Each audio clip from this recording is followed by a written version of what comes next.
So hello बच्चों, I hope आप सब अच्छे होंगे और पढ़ाई कर रहे होंगे। अभी तक हम लोग 2 लेक्चर पढ़ चुके हैं। पिछले लेक्चर में हमने वाटर साइकिल के बारे में पढ़ा, जिसमें हमने देखा कि वाटर 3 फॉर्म्स में एग्जिस्ट करता है, सॉलिड, लिक्विड और gas. Solid form of water is called ice, और ये जो सॉलिड फॉर्म होता है ये सामान्यतः ग्लेशियर्स में और पोल्स पे पाया जाता है। दूसरा फॉर्म है लिक्विड फॉर्म, जो कि वाटर बॉडीज में पाया जाता है, जैसे कि ओशन, सी, लेक, पॉन्ड, है ना, ये सारी चीजें, ग्राउंड वाटर। और तीसरा फॉर्म हमने पढ़ा गैसियस वाटर, जिसको हम लोग कहते हैं वाटर वेपर। ये हमारे एटमॉस्फेयर में प्रेजेंट होता है ना। फिर हमने देखा वाटर साइकिल। हमने देखा कि वाटर बॉडीज से पानी इवेपोरेट होता है, मतलब लिक्विड पानी गैसियस पानी में चेंज होता है और चला जाता है आसमान में। फिर हमने देखा कि प्लांट्स या ट्रीज जिस पानी को नीचे से, ग्राउंड से एब्जॉर्ब करती हैं, उसी पानी को अपने लीफ के सरफेस से इवेपोरेट करवा देती हैं। तो फिर वो पानी इवेपोरेट होके भाप बन के ऊपर चला जाता है। अब वो पानी ऊपर जाके कंडेंस हो जाता है, कंडेंसेशन प्रोसेस हो जाता है, और वो पानी कंडेंस होके क्या बन जाता है, तो क्लाउड बन जाता है। और फिर उस क्लाउड से बरसात होती है, प्रेसिपिटेशन होता है ना। बरसात के दौरान फिर से वो पानी आके जमीन पे गिरता है, ग्राउंड पे गिरता है, और ग्राउंड उस पानी को एब्जॉर्ब करके नीचे भेज देता है। तो ये साइकिल हमेशा चलते रहता है, और इसी साइकिल को कहते हैं वाटर साइकिल। आज हम देखने जा रहे हैं ग्राउंड वाटर के बारे में, है ना। ग्राउंड वाटर एनसीईआरटी में लिखा हुआ है, ground water an important source of water. ठीक है, तो चलिए इसके बारे में शुरू करते हैं। थोड़ा सा फोटो को पढ़ते हैं। ये जो डायग्राम एनसीईआरटी में दिया हुआ है इसको थोड़ा सा देखते हैं, है ना। तो यहां हमको दिख रहा है हैंड पंप, यहां हमें दिख रहा है हैंड पंप। अच्छा, इस हैंड पंप से ये पाइप नीचे गया हुआ है। ठीक है, थोड़ा हम अपने बोर्ड को एडजस्ट कर लें, है ना। तो इस हैंडपंप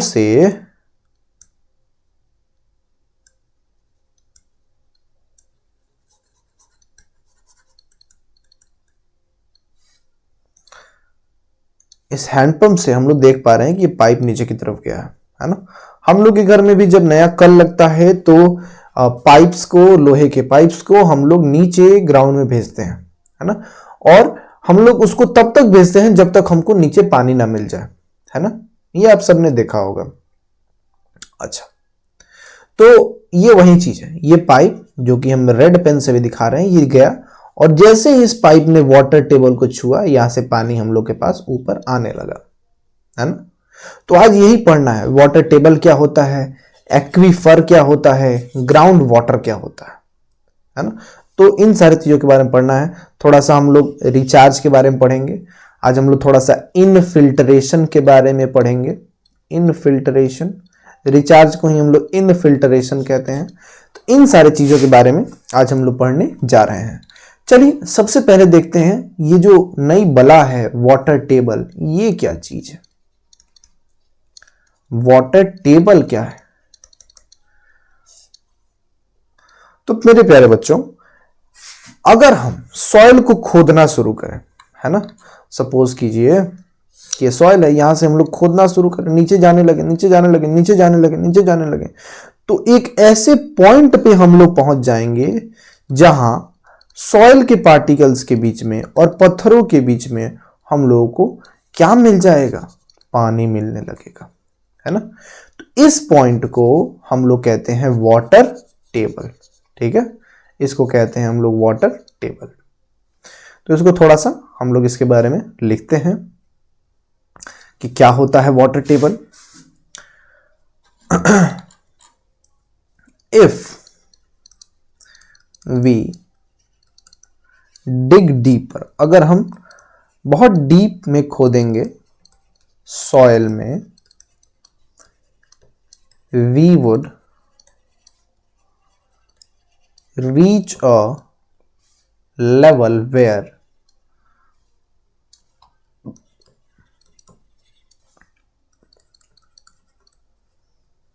all the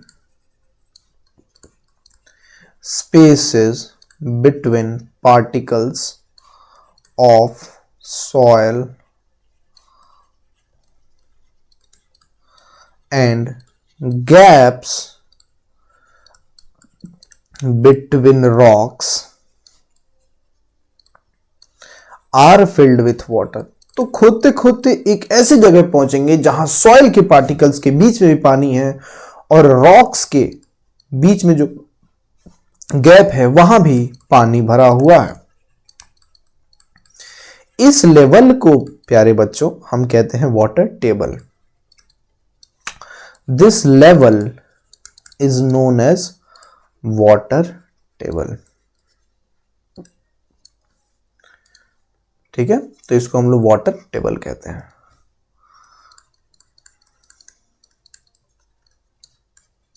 अब देखिए भाई साहब, अलग अलग जगहों पे ये वाटर टेबल का ना जो डेप्थ है वो अलग अलग होता है। कहीं कहीं वाटर टेबल हमें जमीन से 1 मीटर नीचे ही मिल जाता है और कहीं कहीं हमें जमीन से बहुत नीचे तक खोदना पड़ता है वाटर टेबल वाले लेवल को खोजने के लिए। ठीक है, तो ये भी एक पॉइंट है कि अलग अलग जगहों पे वाटर टेबल अलग अलग दूरी पे, अलग अलग गहराई पे मिलता है ना। तो चलिए इसके बारे में भी थोड़ा सा लिखते हैं, नोट्स बनाते रहिएगा। नोट्स बनाने के लिए आप क्या करेंगे, देखिए सबसे पहले तो आप पूरे वीडियो को देखिए जैसे नॉर्मल चल रहा है, और जब वीडियो खत्म हो जा रहा है उसके बाद आप लोग कॉपी उठाइएगा और पॉज कर करके नोट्स को बनाइएगा। तो अगला पॉइंट चलिए लिखते हैं कि water table varies from place to place. अलग अलग जगह पे अलग अलग वाटर टेबल होता है। समटाइम्स, कभी कभी प्यारे बच्चों, it is 1 meter depth, it is present at 1 meter depth. कभी कभी ये 1 मीटर डेप्थ पे प्रेजेंट होता है।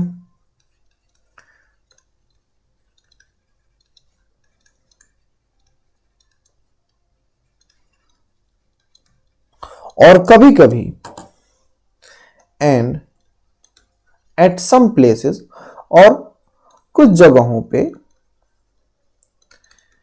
It could be found at few meters deep. तो किसी किसी जगह पे कुछ मीटर नीचे जाना पड़ सकता है, तब जाके हमको वाटर का टेबल मिलता है।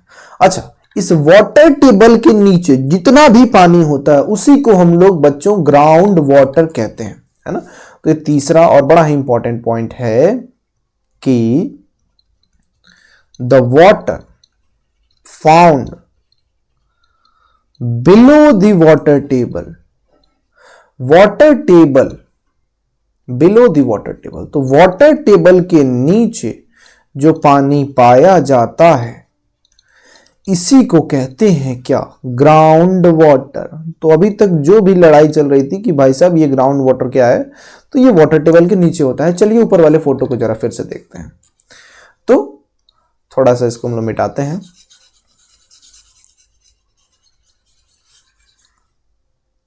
अब देखिए ये वाटर टेबल है, ये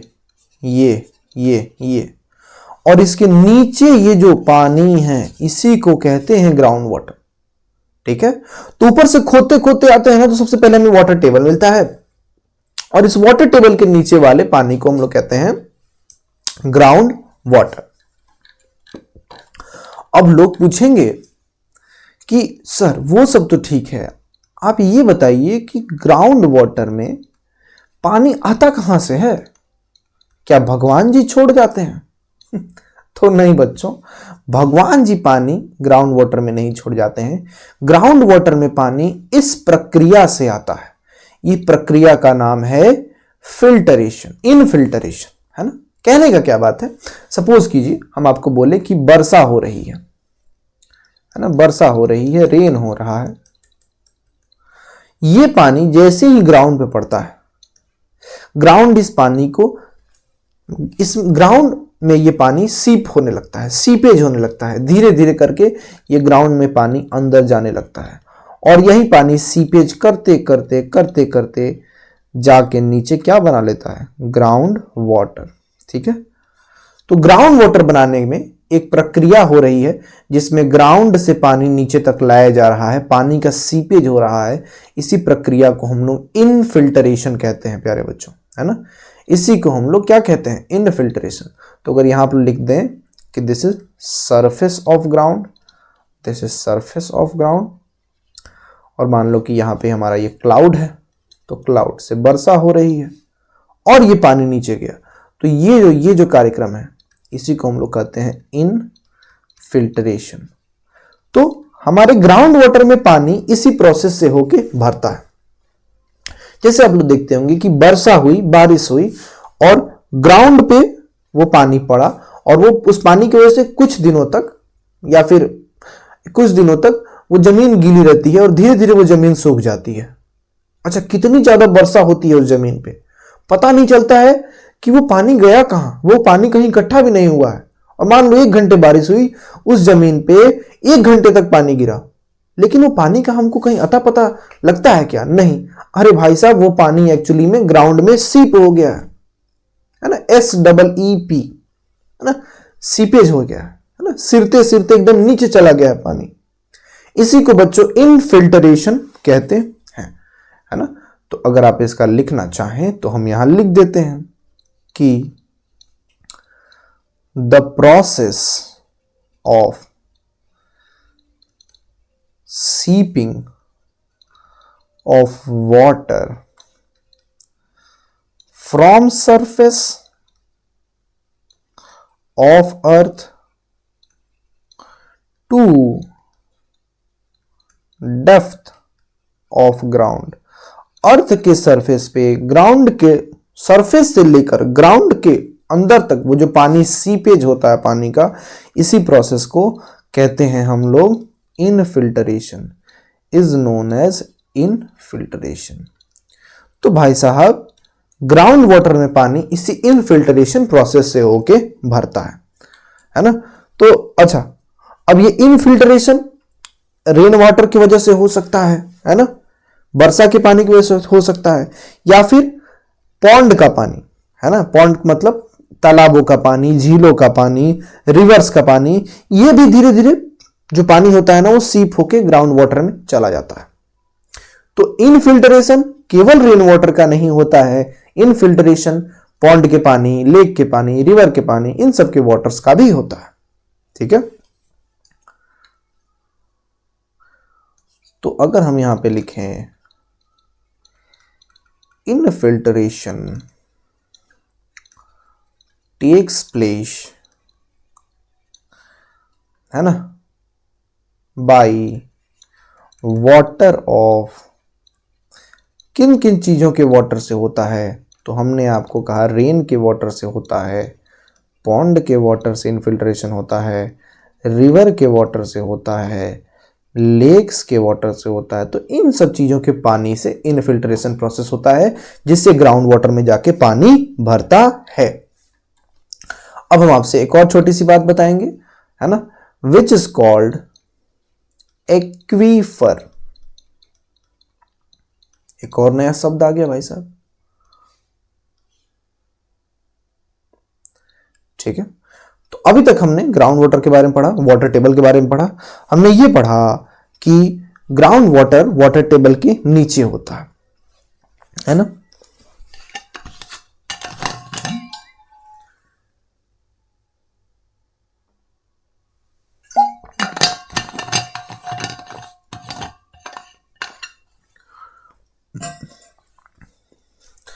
कभी कभी क्या होता है बच्चों, वाटर टेबल में रॉक्स प्रेजेंट होते हैं और रॉक्स के बीच में होता है गैप। मान लो एक रॉक ये है और दूसरा रॉक ये है, तो इनके बीच में गैप होता है। तो कभी कभी इन गैप्स के बीच में भी पानी प्रेजेंट होता है ना। और इसी पानी को हम लोग हैंड पंप यानी कल, जिसको हम लोग चापाकल कहते हैं, हैंड पंप और ट्यूब वेल के थ्रू निकालते हैं। हैंड पंप का जो पाइप जाके गड़ता है वो इस एक्वीफर वाले रीजन में ही जाके गड़ता है ना। और ट्यूबवेल के साथ भी ये सेम कहानी है। तो अगर हम लोग एक्वीफर को लिखना चाहें तो एक्वीफर इज नथिंग बट, है ना, एट सम प्लेसेस, कुछ कुछ जगहों पे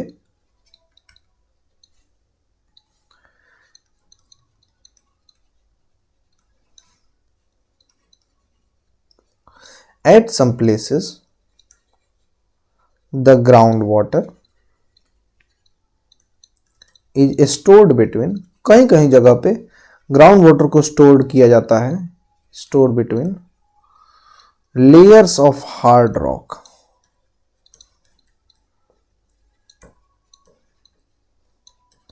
below the water table, water table के नीचे हार्ड रॉक्स के बीच में किन्हीं किन्हीं जगहों पे ग्राउंड वाटर को स्टोर किया जाता है और इसी जगह को क्या कहते हैं, एक्वीफर कहते हैं।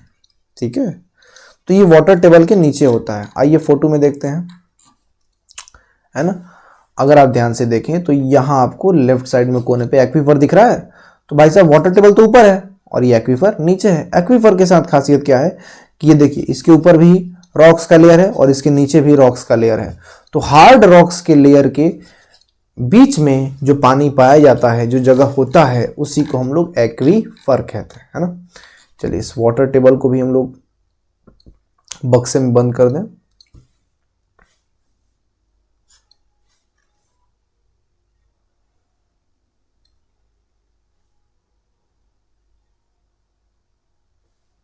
लो भाई, पागल हो गया है ये।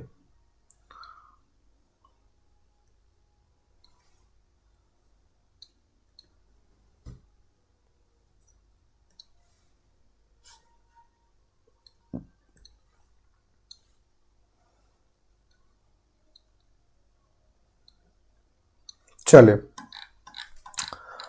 एक्वीफर हमने देख लिया। अब हम आपको जैसा कि बताएं कि जो ट्यूबवेल्स होते हैं और हम हैंडपंप्स होते हैं, ये इन्हीं एक्वीफर में इनके पाइप्स जाते हैं। The pipes of tubewells and handpumps are, है ना, the pipes of tubewell and hand pump generally goes to the aquifer.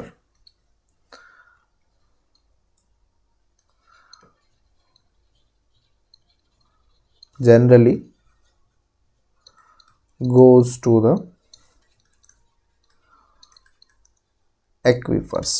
ठीक है, तो ये बात रही हमारे ग्राउंड वाटर की। ठीक है, तो आई होप आपको यहां तक जो चीजें चली हैं वो समझ में आया। अब थोड़ा सा हम लोग पढ़ने जा रहे हैं वाटर टेबल के बारे में, वाटर टेबल के डिप्लेशन के बारे में, है ना। वाटर टेबल धीरे धीरे कम होते जा रहा है, वाटर टेबल का नीचे लेवल नीचे होते जा रहा है। तो देखते हैं क्या है ये। So our next point is depletion of water table.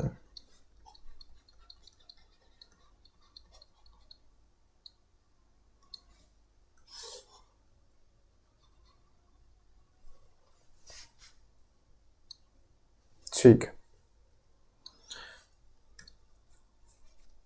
देखिए, तो हम यहां पे लिखते हैं वाटर टेबल।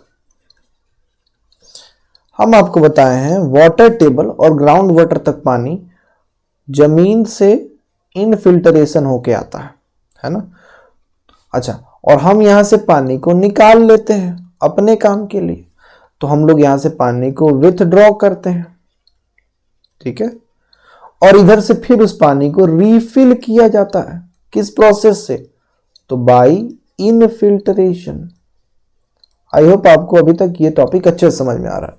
तो सोचिए, हम जितना निकाल रहे हैं अगर उतना ही भरते जाएं, जितना निकाल रहे हैं उतना ही इसमें पानी भरते जाए, तो इस वाटर टेबल को कोई नुकसान नहीं पहुंचेगा, इसका लेवल बहुत ज्यादा घटेगा बढ़ेगा नहीं।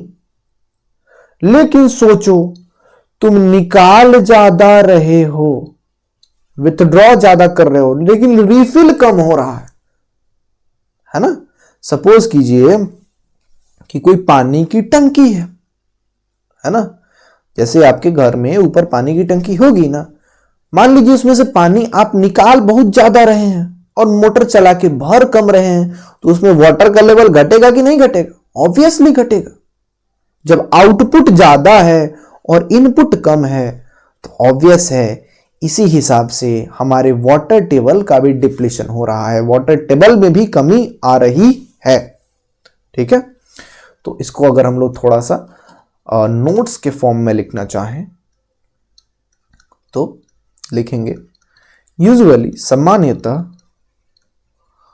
वाटर टेकन आउट, जो हम लोग बाहर पानी निकालते हैं, कहां से, तो ग्राउंड वाटर से, gets refilled by seepage of rain water. तो ये सामान्यतः रेन वाटर के सीपेज से ये पानी फिर से रीफिल हो जाता है, जितना मान लो हम निकाले उतना चला जाता है ना। तो वाटर टेबल तब तक अफेक्ट नहीं होता है जब तक जितना निकाल रहे हैं उतना ही उसमें भर दें। अच्छा, भर हम डायरेक्टली हम खुद नहीं भर रहे हैं, वो तो रेन वाटर से भरते जा रहा है, तो तब तक वाटर टेबल में कोई दिक्कत नहीं आएगी जब तक जितना निकाल रहे हैं उतना भरा जा रहा है ना। तो इसी पॉइंट्स को अगर हम लिखें कि the water table is not affected as long as we draw as much water as it is reflected, माफ कीजिए, refilled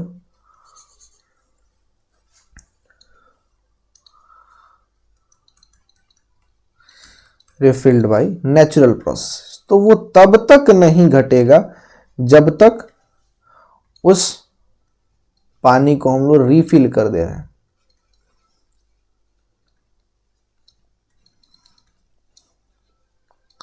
है ना। लेकिन जब निकालेंगे ज्यादा और भरेंगे कम तभी होगा वाटर टेबल का डिप्लीशन।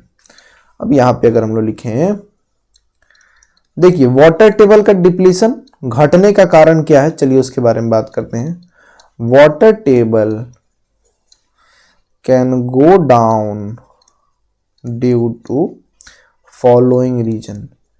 इन रीजंस की वजह से वाटर टेबल डाउन हो जाता है। Reason number 1, increase in population, जनसंख्या की बढ़ोतरी, है ना। क्या होता है, क्यों होता है, इसके बारे में अभी हम लोग बात करेंगे। ठीक है,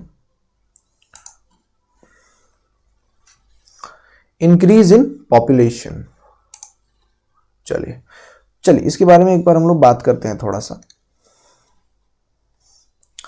तो इसके एक दो एस्पेक्ट्स हैं, चलिए सबसे पहले देखते हैं।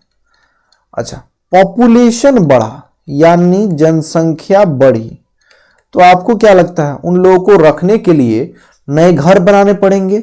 हाँ, तो कंस्ट्रक्शन भी बढ़ेगा। चलिए, कंस्ट्रक्शन बढ़ना मतलब घर बनाना, और आजकल मोस्टली घर पक्के घर बन रहे हैं, मतलब ईंट सीमेंट का यूज करके, है ना, पक्का घर बनाया जा रहा है, नीचे फर्श कर दिया जा रहा है, ऊपर छत लगा दिया जा रहा है और घर को बना दिया जा रहा है। लेकिन इसका एक घाटा है। घाटा क्या है भाई साहब, कि मान लो वर्षा हुई, है ना, सपोज कीजिए दो जगह है, एक तो ये जगह है और ये दूसरा जगह है ना। हम बोल दिए कि ये किसी सिटी को ऊपर से देख रहे हैं और ये किसी विलेज को ऊपर से देख रहे हैं। सिटी में केवल घर ही घर है, केवल घर ही घर है, लेकिन विलेज में कहीं कहीं घर है,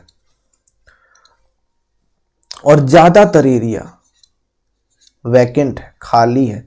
लेकिन सिटी में इतना एरिया खाली नहीं है, ज्यादातर जगह पे घर भरा हुआ है, बिल्डिंग भरा हुआ है। अब सोचिए, वर्षा हुई, बारिश हुई, हम जानते हैं कि वाटर टेबल तभी भरता है जब बारिश का पानी सीप होके, सीपेज होके चला जाता है ग्राउंड वाटर में। लेकिन सोचिए, अरे भाई, बारिश के पानी को जब तक धरती से संपर्क नहीं होगा, क्या वो उसके अंदर जा पाएगा? नहीं जा पाएगा, है ना। विलेजेस में ज्यादातर जमीन ऐसे खाली होता है, तो यहां पे बारिश होती है, ग्राउंड पे पानी जाता है और ये चला जाता है। लेकिन शहरों में सोचिए, ऐसा जगह तो बहुत कम है ना, कहीं कहीं है। जहां उस बारिश के पानी को बेट होना है ग्राउंड से।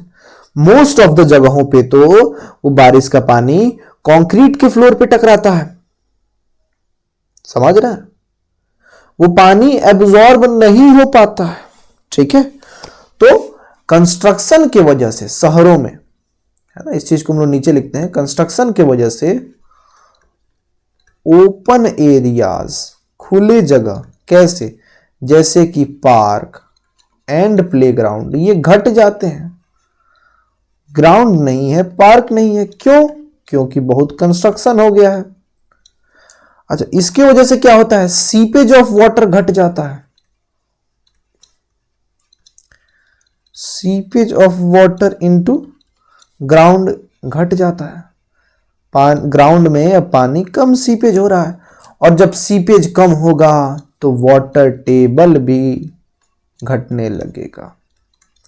ठीक है, तो आई होप आपको ये जितना भी हम बात बताएं समझ में आया हो। ठीक है, आपको मन करे तो इसको ऐसे बना लीजिएगा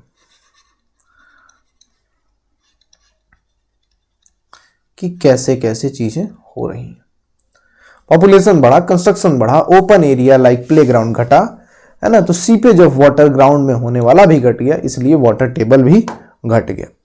अब चलिए दूसरा एस्पेक्ट देखते हैं, पॉपुलेशन बढ़ने की वजह से ही। दूसरी बात, फिर से पॉपुलेशन बढ़ा है, अरे बढ़ा है तो उनको रहने के लिए घर चाहिए, तो हमको कंस्ट्रक्शन भी बढ़ाना पड़ेगा। कंस्ट्रक्शन मतलब नया नया घर बनाना पड़ेगा, है ना, बिल्डिंग्स बनानी पड़ेंगी। और आप जानते हैं कंस्ट्रक्शन के समय पे कितना ज्यादा पानी का आवश्यकता होता है। अगर आप लोग देखे होंगे किसी नए घर को बनते हुए, तो आप लोग देखते होंगे कि लोग क्या करते हैं, पाइप्स के थ्रू जो नई दीवारें बनती हैं उसको लगातार वाटर करते रहते हैं, पानी एब्जॉर्ब करवाते रहते हैं, है कि नहीं।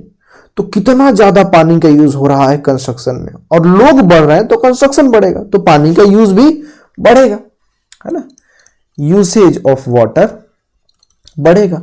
अब पानी हम लोग तो बहुत ज्यादा निकाल रहे हैं, इसीलिए वाटर टेबल क्या हो जाएगा, घट जाएगा। तो आप लोग भी इसको पॉइंट वाइज ही लिखिएगा जैसा हम लिख रहे हैं। तो हमारा पहला तो वाटर टेबल नीचे जाने का कारण था पॉपुलेशन में बढ़ोतरी। चलिए हम लोग दूसरा कारण देखते हैं, जिसको हम लोग कहते हैं इंक्रीज इन इंडस्ट्री। दूसरा कारण है इंक्रीज इन इंडस्ट्री। ओहो, इंडस्ट्री का मतलब होता है कारखाना। अब सोचिए इंडस्ट्रीज बढ़ेंगी तो कई बहुत सारी इंडस्ट्रीज में, मोस्टली इंडस्ट्रीज में पानी का यूज होता है ना, पानी का यूज होता है मशीनों को कूल रखने के लिए, या फिर मान लीजिए कोई इंडस्ट्री है कोका कोला की इंडस्ट्री, तो भाई साहब कोका कोला, पेप्सी, माजा, ये सारी जो चीजें हैं ये सब पानी में ही तो मिला के बनी है। अलग अलग फ्लेवर्स को, अलग अलग स्वीटनर्स को पानी में मिलाया गया है, तब जाके बना है ये सब। तो सारी इंडस्ट्रीज में, मोस्टली इंडस्ट्रीज में पानी का बहुत ज्यादा यूज होता है। ठीक है, तो अगर नंबर ऑफ इंडस्ट्री बढ़ेगा,